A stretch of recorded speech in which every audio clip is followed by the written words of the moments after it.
Hello everyone, good morning. You are watching physics class.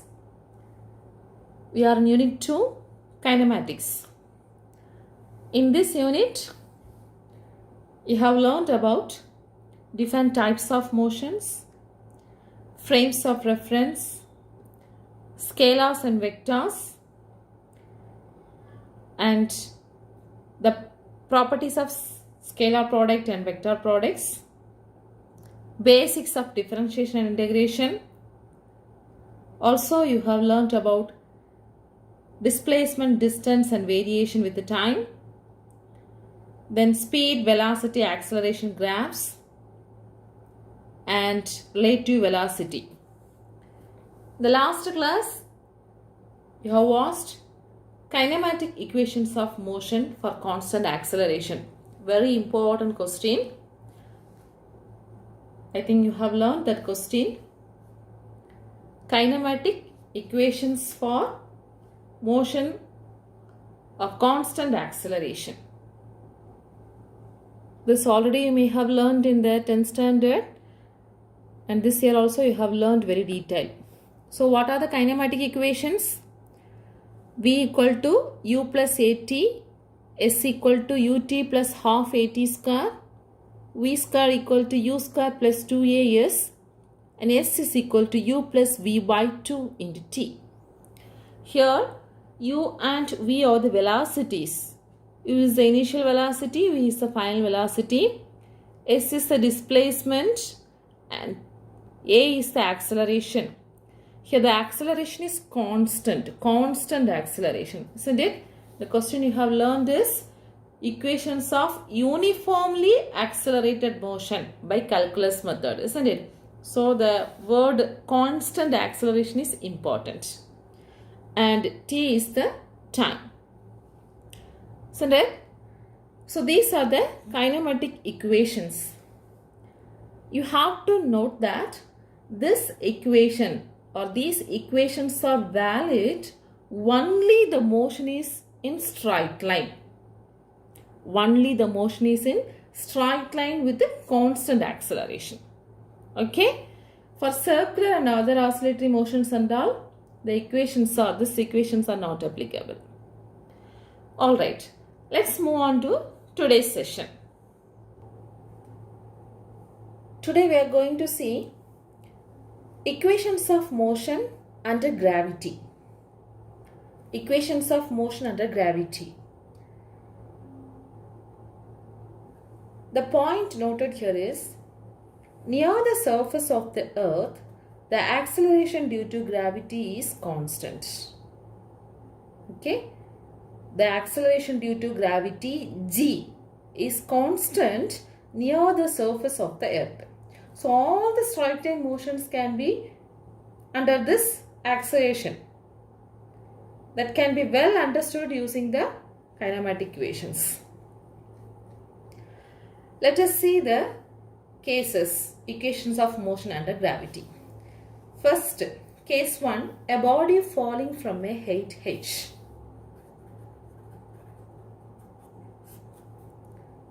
A body falling from a height h.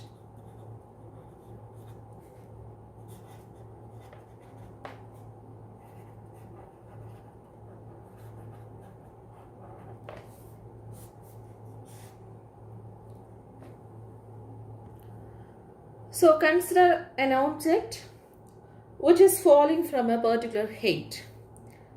Let us say this is a height we are considering.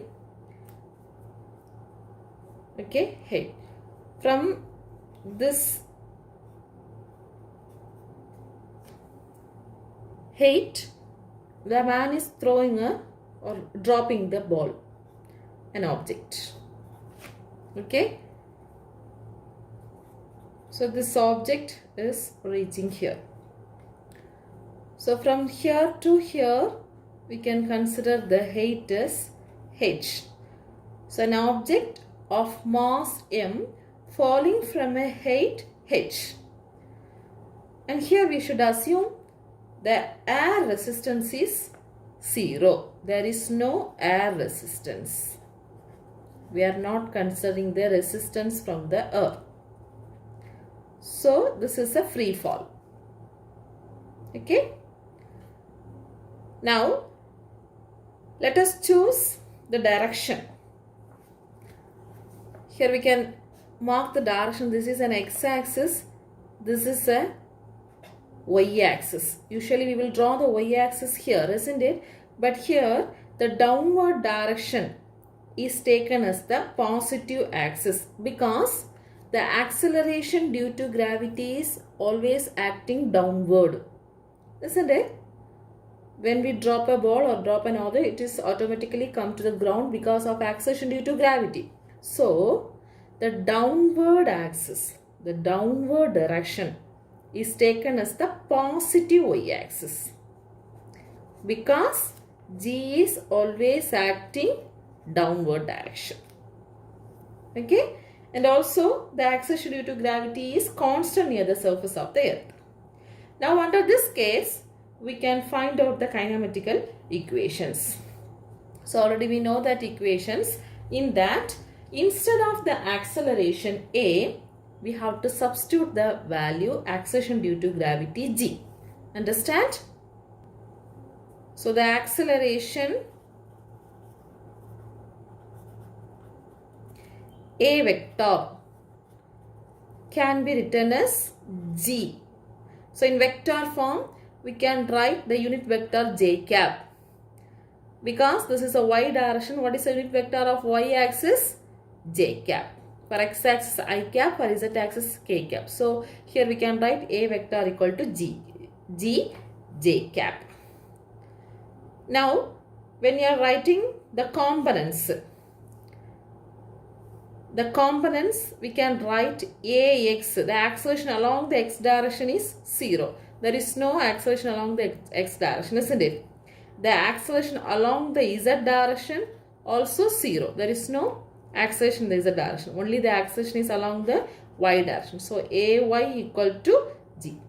This is the way we are writing the components of acceleration. Understand? So let us take Ay equal to, that is A equal to G. Ay equal to G. But other components are 0. And here we are considering the object is thrown or object is dropped with an initial velocity as u, isn't it? U is the initial velocity. And the displacement here in the downward direction, so we can choose the displacement as the symbol y. Instead of s, we can choose this y. So y is the displacement. Okay. Now we can write the kinematical equations. So we know that A equal to G for a free fall and u is the initial velocity, y is the displacement at a time t. At a time t, the position can be written in the form of kinematical equations as the first equation we can write V equal to u plus gt. V equal to u plus gt. This is equation 1. V equal to u plus 8. Instead of that, we can write V equal to u plus gt. A equal to g. And second equation is s equal to ut plus half at square. So here we can replace y equal to ut plus half gt square. Y equal to ut plus half gt square. This is equation 2. What is the third equation? V square equal to u square plus 2as, isn't it? So here also square of the velocity we can write as v square equal to u square plus 2gy. Instead of s, we can write y. Understand? So this is the velocity and the position of the particle at any time t under a free fall. Okay. Now here we can consider the particle suppose starts from rest. Suppose the particle starts from rest, what will be the velocity? Initial velocity becomes 0, isn't it? So we can consider, suppose the particle starts from rest. The particle starts from rest. That means the initial velocity u equal to 0. The initial velocity u equal to 0. Now we can replace the previous equations as first equation is v equal to u plus gt becomes v equal to gt. Okay.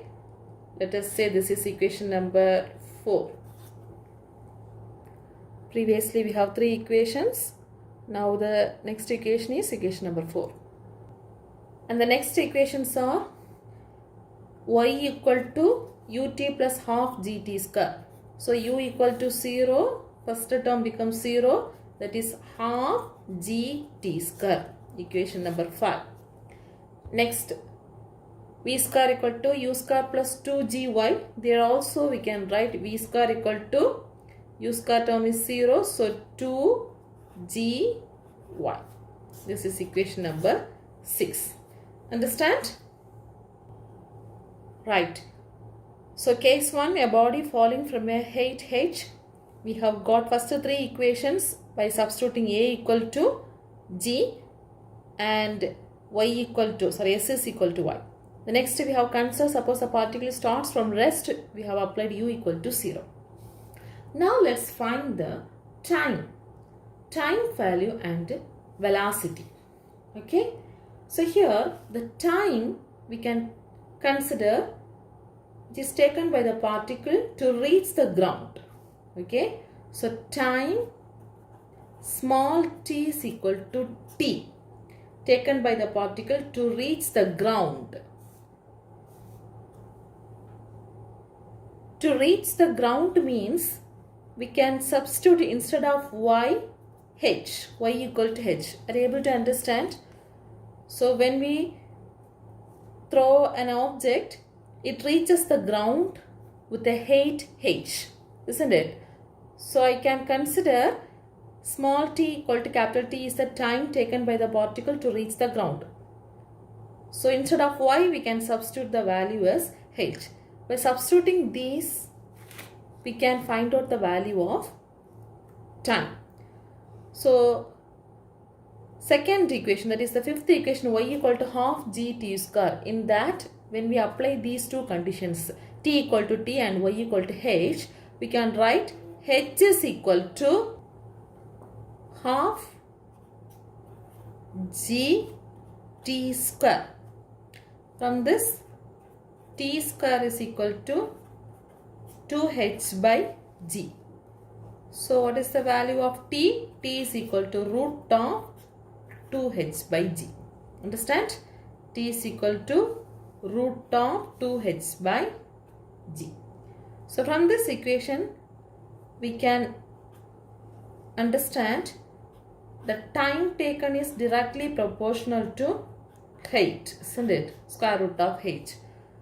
So height. So we can say that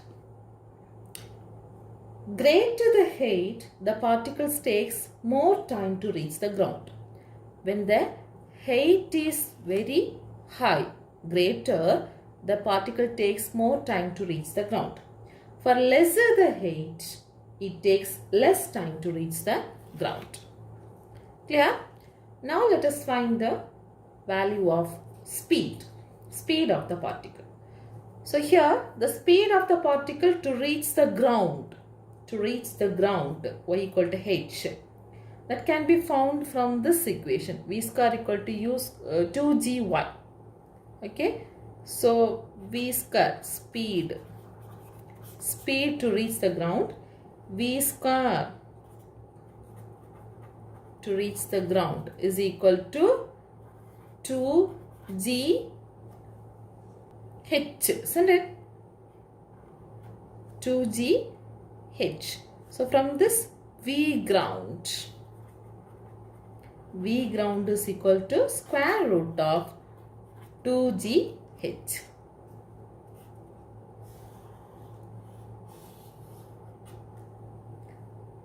So here also we can imply that the body falling from the greater height will have the higher velocity, isn't it, when it reaches the ground, because V is directly proportional to square root of the height. So the body falling from the greater height will have the higher velocity. Lesser height will have the lower velocity. I think you have understood about case 1, a body falling from a height. Okay, so you should note down this formula. T is equal to root of 2h by g as well as V is equal to root of 2gh for solving problems. Here they have given one more definition for free fall. Listen, the motion of your body falling towards the earth from a small altitude. Altitude means height. Altitude purely under the force of gravity is called free fall. Okay, so what is meant by free fall? The motion of a body falling towards the earth from a small altitude. Height is very less than r, where r is the radius of the earth. So height is very smaller than r. Then the body falling towards the earth purely under the force of gravity is called free fall. Clear? Right. Next, case 2. Case 2 is a body thrown vertically upwards. So consider a man is throwing a ball.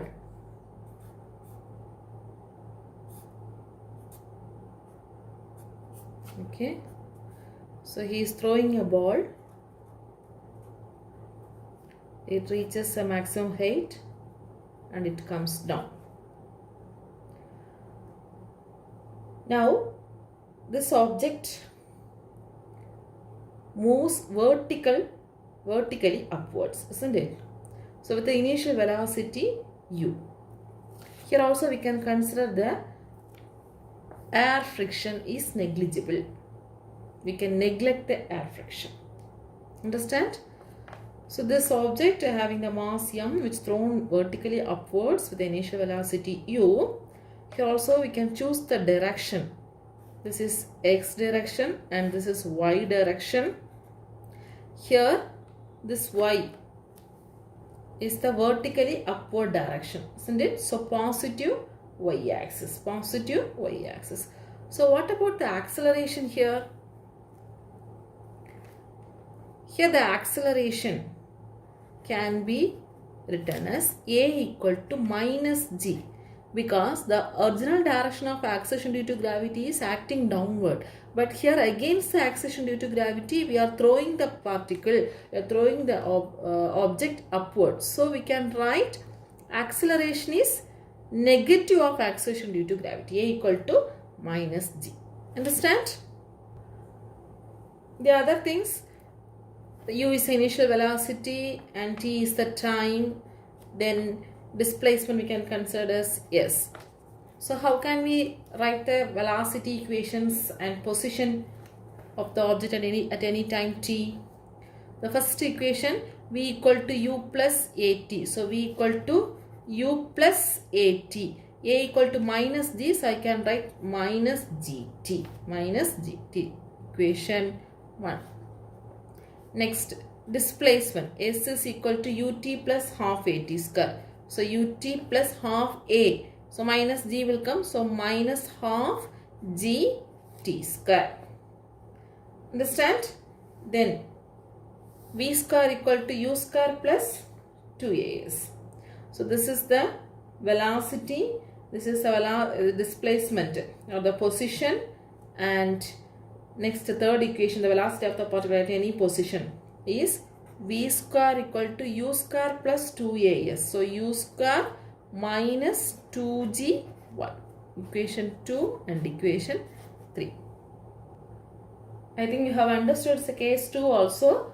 Case 2 is a body thrown vertically upwards. So here we have to choose the direction as y is the positive axis, vertically upward, positive y axis, but it acts against the acceleration due to gravity. So we can substitute a equal to minus g. So the kinematical equations for the body thrown vertically upwards are changed into v equal to u minus gt, s equal to ut minus half gt square, and v square equal to u square minus 2gy. These are the conditions you have to learn for solving problems and all.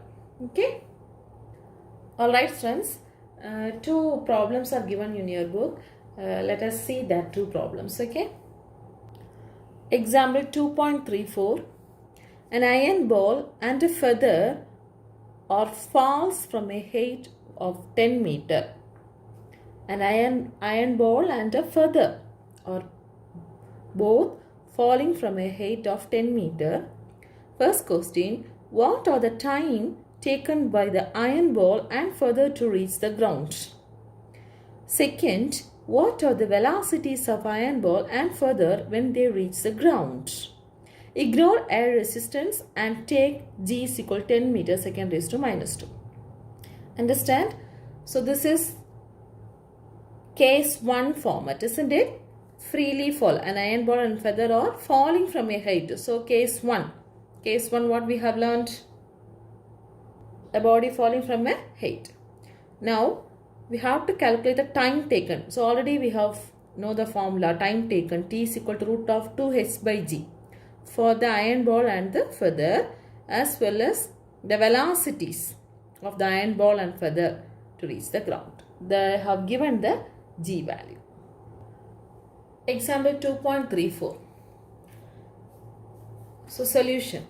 Here we should note that all the kinematic equations are independent of the mass, isn't it? V equal to u plus at, s equal to ut plus half at square, v square equal to u square plus 2as. All these kinematic equations are independent of mass of the object, isn't it?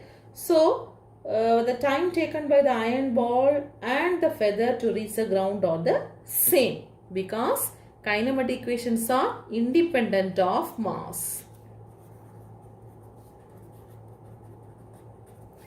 Equations are independent of mass.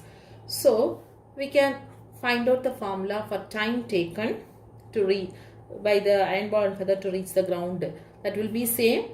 T is equal to root of 2h by g, and root of 2 into h is given as 10 meter and g also given as 10 meter second raised to minus 2. So 10 get cancelled. Root of 2 seconds, isn't it? That is equal to 1.414 seconds. So both feather and iron ball reach the ground at the same time. Okay. Also they have added one more point. Neglect the air resistance. Ignore the air resistance. The next they asked to calculate the speed, isn't it? So speed also. Both iron ball and feather reach the earth with the same speed, because we are ignoring the air resistance. Air resistance is ignored. So speed also same. So what is the formula for speed? V is equal to root of 2gh. Since we have ignored the air resistance, we can substitute both iron ball and feather same speed. That is V is equal to root of 2 into 10 into 10. That is equal to root of 200 meters second raised to minus 1. That will be equal to 14.14 meter second raised to minus 1. Understand? Look at this figure. This is the front page of your physics book, isn't it? Galileo concluded that in vacuum all objects fall with the same acceleration g and reach the ground at the same time. So in vacuum all objects fall with the same acceleration g and reach the ground at the same time. One more problem, example 2.36.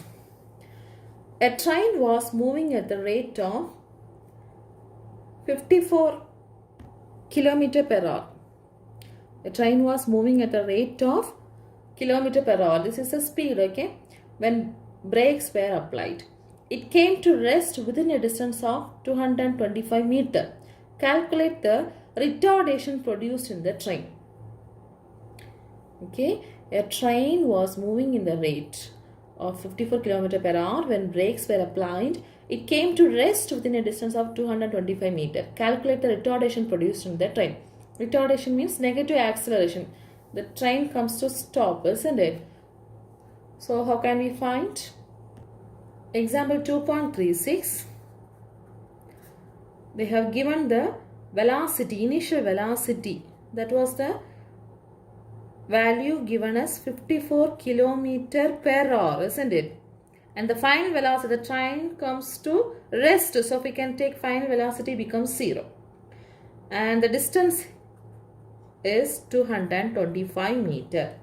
They asked to calculate the retardation produced in the train. That means negative acceleration. So we can use the third equation. Any one of the equation we can use. Anyway, we can use v square equal to u square plus 2as. That equation we can use. Okay. So first, this is in kilometer per hour. We have to convert into meter per second. How will you convert? U equal to 54 into, when we convert kilometer per hour into meter per second, we have to multiply by 5 by 18. If we convert meter per second into kilometer per hour, we have to multiply with the 18 by 5. Isn't it? So when we are converting 54 km per hour into meter per second, we have to multiply with the 5 by 18. It is same as that. 1000 meter is equal to 1 kilometer and 1 hour equal to 3600 second. The same manner it is simplified as 5 by 18. So the answer will be 15 meter second raised to minus 1. Okay. So retardation they are asked to calculate. Retardation. Retardation means against, always against the velocity of the particle. So we can write the formula v square equal to u square minus 2as. Negative acceleration, isn't it? So a equal to minus a. So when we substitute this value, 0 square is equal to u square is, what is u? 15 square minus 2 into a into s is 225. Okay. So from this how can we calculate s? So we can write this 15, this minus 2a, 225, we can take it as this side. 225 into 2 is 450, isn't it? 450a is equal to 15 square, 225, isn't it? So a is equal to 225 divided by 450. So this is equal to 1 by 2, that is equal to 0.5. 0.5 meter second raised to minus 2. Understand? So this is the retardation. Retardation value is 0.5 meter second raised to minus 2. Only the thing is you have to substitute instead of a is minus a. Clear? So I hope you have understood today's class. Today we have discussed equation of motion under gravity. One is a body falling from a height, another one is a body thrown vertical upwards. So learn these special cases and try to solve the problems. Thank you, students.